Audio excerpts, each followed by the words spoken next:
Good morning, friends. Welcome back. Today we are going to learn about administrative system and architecture during medieval period, class 7, chapter 6, about Mahmud Ghazni.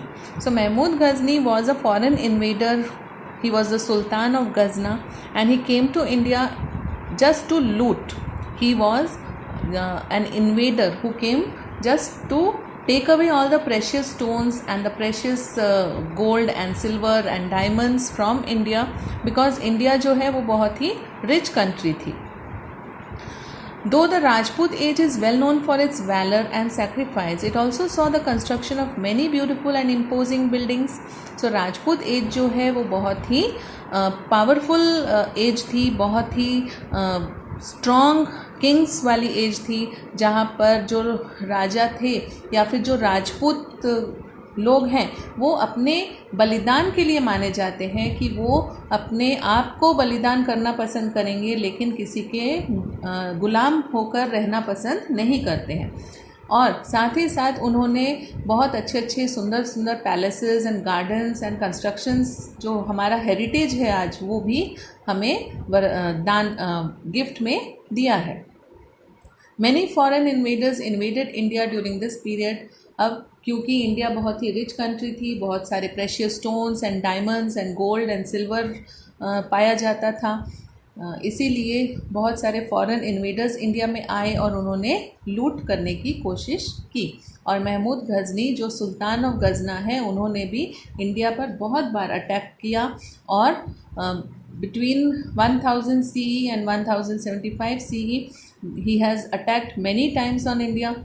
Or in spite of facing problems during the attacks, he continued to plunder India with full force. During one such attack, when Gujarat was under Bhimdev Solanki's rule, he plundered Somnath. So बहुत बार उन्होंने attack किया, बहुत बार उनको हारना भी पड़ा. क्यों? क्योंकि हमारे जो राजपूत राजा थे उन्होंने बहुत बहादुरी से लड़ाई लड़ी और गजनी को हमेशा हरा कर ही वापस भेजा. लेकिन जब उन्होंने सोमनाथ पर अटैक किया, तब भीमदेव सोलंकी जो गुजरात के राजा थे, वो और उनके साथ सौराष्ट्र और गुजरात के बहुत सारे लोगों ने मिलकर गजनी पर अटैक किया, लेकिन वो अटैक करके भी जीत नहीं पाए और गजनी जो है वो सोमनाथ टेम्पल को तोड़ने में और वहाँ से लूट मचाने में कामयाब हो गए. Now we come to change of power at Delhi. अब जो इंडिया का सेंटर पॉइंट जो आज है वो दिल्ली है और पहले भी वही था. क्यों? Because it is the centre place of our country. And after जो मोहम्मद गजनी हैं, उन्होंने जब इंडिया पर इतनी बार अटैक किया तो बाद में वो दिल्ली के सुल्तान बन गए, दिल्ली के वो किंग बन गए. And after his death, what happened was the leaders of Ghazna started vying for the throne. अब जो गजना कंट्री है, वहाँ के जो दूसरे लीडर्स थे महमूद गजनी के मरने के बाद, वो लोग चाहते थे कि वो राजा बने और उनकी आपस में लड़ाइयाँ होने लगी. अब जब वो आपस में लड़ रहे थे, तब हमारे जो राजपूत राजा हैं उन्होंने इस चीज़ का फ़ायदा नहीं उठाया. The Rajput kings did not take advantage of this weakness. Meanwhile, Shahabuddin Ghori established his strong rule in Ghazna and decided to attack India. अब क्योंकि महमूद गजनी मर गए और उनकी जगह पर बहुत सारे उनके जो लीडर्स थे वो आपस में लड़ रहे थे और वो राजा बनना चाहते थे, तब शहाबुद्दीन घौरी ने क्या किया? उन्होंने गजना में अपना राज जमा लिया. He became the king, he became a very strong ruler. और तब उन्होंने डिसाइड किया कि वो इंडिया पर अटैक करेंगे. और उनका इंटेंशन क्या था? लूटने का नहीं था. महमूद गजनी लूटने के लिए आया था, बट शहाबुद्दीन घौरी ने क्या सोचा कि मुझे लूटना नहीं है, लेकिन मुझे वहाँ का राजा बनना है. क्यों? क्योंकि India was a very rich country. So he wanted to become the king of this wonderful land. Initially, he wasn't successful. He could not forget his defeat by Queen Naika Devi of Anhilwad, Patan, and therefore did not attack India for 12 years. अब जब उन्होंने first time attack किया India पर, तब पाटन के जो अनहिलवाड की रानी हैं नैका देवी, उन्होंने शहाबुद्दीन घौरी पर बहुत ही बहादुरी से अटैक किया और लड़ाई लड़ी और उनको हरा दिया. इस वजह से शहाबुद्दीन घौरी जो है वो अपनी जो हार है वो कभी भुला नहीं पाए और 12 साल 12 इयर्स उन्होंने इंतज़ार किया कि ये रानी जो है ये मर जाए तब मैं फाइनली अटैक करूँगा।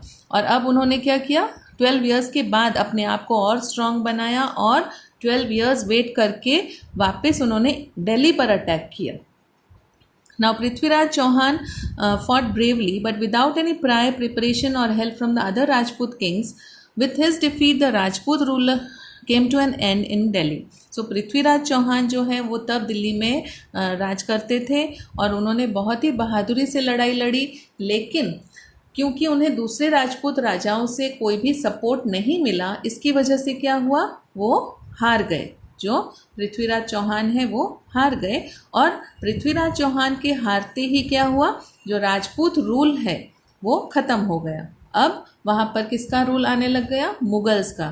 तो अब हमारे इंडिया पर मुगलों का रूल, मुगलों का शासन शुरू हो गया।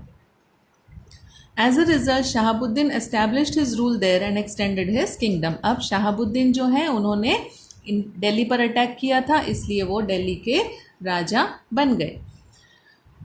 After Shahabuddin his slave who was also his commander Qutbuddin Aibak ascended the throne. अब जब शहाबुद्दीन की डेथ हो गई तब उनका जो नौकर था, उनका जो कमांडर था, वो कुतुबुद्दीन ऐबक ने राजगद्दी संभाल ली और वो राजा बन गए। And he was the founder of the slave dynasty. तो स्लेव डायनेस्टी, क्योंकि वो खुद एक स्लेव थे, खुद एक नौकर थे, इसलिए उनके जो शासन है, उनका जो शासन काल है, उसे हम स्लेव डायनेस्टी के नाम से भी जानते हैं। With this Rajput rule came to an end in Delhi. There was a change in the administration and society. What kind of changes took place and why? We have to learn about this in the earlier chapters.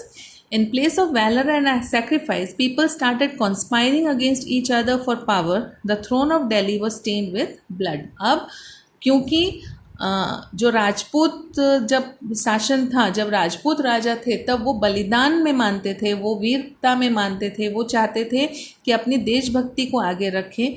लेकिन जब पृथ्वीराज चौहान के साथ Rajput rule ख़त्म हो गया और मुग़लों का शासन शुरू हो गया, तब जो लोग हैं उनके बीच में क्या शुरू हो गया, उनके बीच में एक दूसरे को मारने का, एक दूसरे के प्रति षड्यंत्र रचने का, जो साजिश रचने का कार्यक्रम है वो शुरू हो गया। आपस में लोग लड़ने लग गए और इसकी वजह से क्या हुआ, बहुत सारी खून खराबा हो गया, बहुत सारी लड़ाइयाँ हो गई।